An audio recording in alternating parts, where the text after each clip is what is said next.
everybody, my name is Colin, and today I'm going to be doing a little bit of a different video this time for Stranger Things Season 3. I'm really going to be doing a spoiler discussion slash review. So, Season 3's been out for a week and a half, so spoilers, because I'm really going to talk about what I loved about this season, because if I'm being honest, this might just be my favorite season of Stranger Things. I know I said the same thing about Season 2, it was like between that and Season 1, but if I were to say right now, I'd say that this is probably my personal favorite. I just thought they really stuck the landing here with the writing, the characters, the performances, the dialogue, the pacing, characterization of everybody, and the arcs. I thought it was all just wrapped up beautifully in one big bow, and I really was a big fan of how this season concluded, and I just can't wait for Season 4, because this is still one of the best shows on television. The Duffer Brothers prove once again they understand the fans and how they love this world.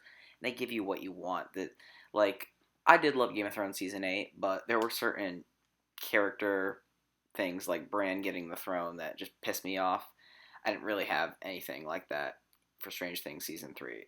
That's why I love the season so much. So I liked pretty much all the episodes this season. I thought the premiere was a little slow with some of the 11 kissing Mike stuff, but I thought it really picked up fast. In fact, some of the more surprising character arcs this season was Billy.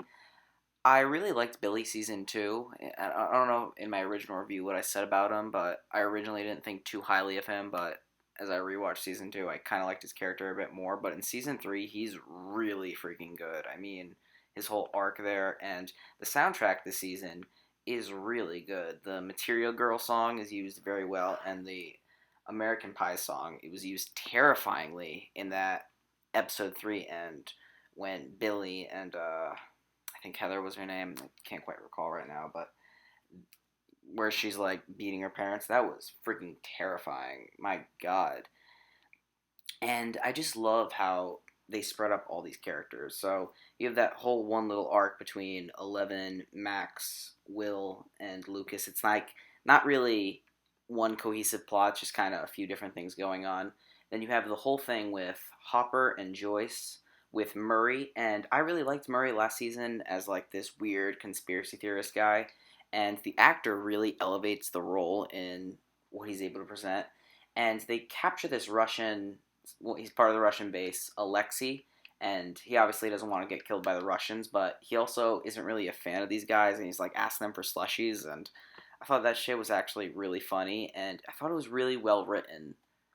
Yeah, I really like that storyline. And then you have the whole thing with Jonathan and Nancy, which was probably my least favorite, but I still liked it. I just didn't love it like I did the others. And then probably my favorite one was the one with Steve, Robin, Dustin, and Erica. Erica was a huge surprise this season because I remember pointing out, maybe it was so long ago, but I really liked Erica, like her little moments in season 2, and she's really a background character in like the first episode or two, but then they actually have her go through the air vents. That was insane. And then they go underground. Like, it's just so. The season is so, like, it's over the top in just such a fun way that's like a Russian base under an 80s mall. It's like so insane, but it just fits the tone and consistency of the show. Just like that whole storyline, because Dustin and Steve's bromance they have, it's great. Steve has turned into like one of my 3 favorite characters in the whole show. In the first season, I kind of liked him. I like him more upon rewatch. Like, he's just some douchey boyfriend. But then season 2, like, his whole arc, like, it really changes. And in season 3, he's even better. And this new character, Robin, is fantastic. The actress does a really good job in the role. Her and Steve have really great chemistry. And I actually liked the twist about her coming out. I thought that was actually really well done. And I didn't expect it. And Erica is just absolutely hilarious this season. She has some of the better jokes in this season, which is why they work so well. And I think that Eleven really had a lot of great character development this season as she's really trying to fit into society and feel like a normal girl. Because I love all the 3 seasons of Stranger Things, but I guess the only thing that was lacking for me in season 2 was not enough interactions between Eleven and the other characters. Like the episode in season 2, I think it was the one where she sees her sister. That episode didn't really fit for me, But here, like, everything with Eleven's storyline really fit. I like the moment where her and Max go shopping and they're listening to Material Girl. I thought that really fit in the context of the scene, obviously.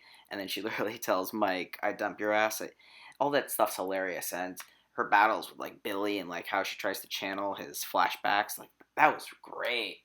But her relationship with Hopper, like, that was, like, one of my favorite things about season two, and they really just pile on top of that as Hopper's having trouble getting in touch with his emotions, and easily the best scene in this entire season is one of those scenes towards the end where Eleven reads Hopper's note where he's just talking to her. Like, it just started off as like an afterthought in episode one because he, like, said to keep the door 3 inches, and he was, like, uncomfortable with her relationship with Mike, and it's just really emotional. And I like how they had that little joke in the end, and she's just crying. I'll be honest, I don't cry a lot watching TV or movies, but I came very close in that moment, surprisingly. That just really tugged at my heartstrings, and I loved it.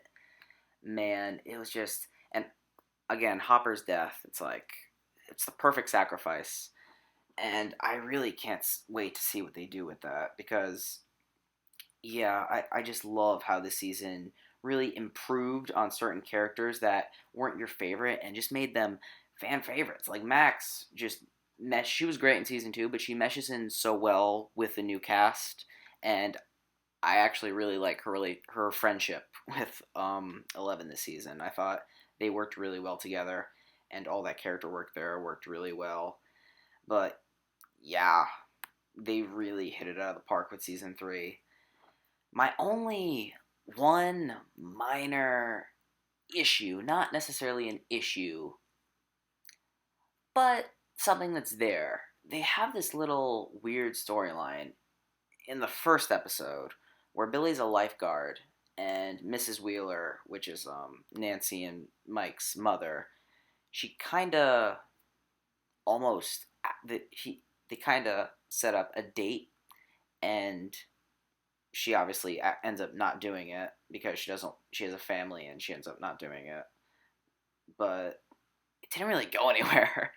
It was a little cringy, and I don't know, it didn't really expand on Billy's character that much. I just didn't really see the point in that one little storyline in the first episode. Everything else this season was great. It was hilarious, it was emotional, it was so well written. The Duffer Brothers, this type of writing, so good.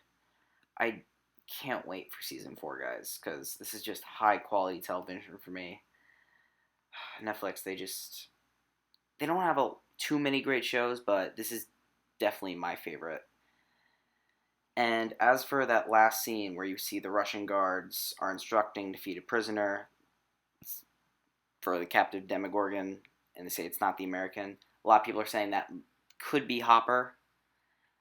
I hope it's not, because Hopper's death, again, really hit me hard. So I think it would kind of suck for them to really take this really emotional, perfect ending to a character arc. And even though Hopper did die off screen, I think the moment where Joyce comes out of the building and she sees 11, and 11 knows that since Hopper's not there, it's not good, and she just bursts down crying.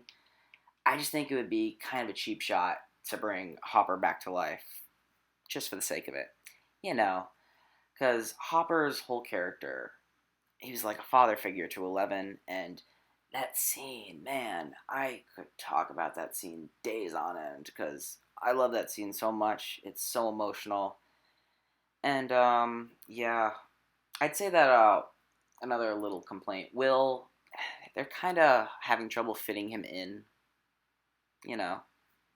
And sure, I can talk about all the great action scenes this season. They weren't as good as in season two, but I'd say that they fit a little bit more. And yeah, the CGI, it all looks fantastic. And the music and the score of the season, it's great. Loved it, loved it, loved it. So yeah, I'm going to do an Easter eggs video in a week or two. I'll eventually get to it, or at least I'm going to try to. So thank you guys for watching this today. And please make sure to put on notifications so you can get that Strange Things Easter eggs video. Please make sure to give this video a thumbs up. And as always, subscribe. Thank you all for watching, and I will hasta la vista.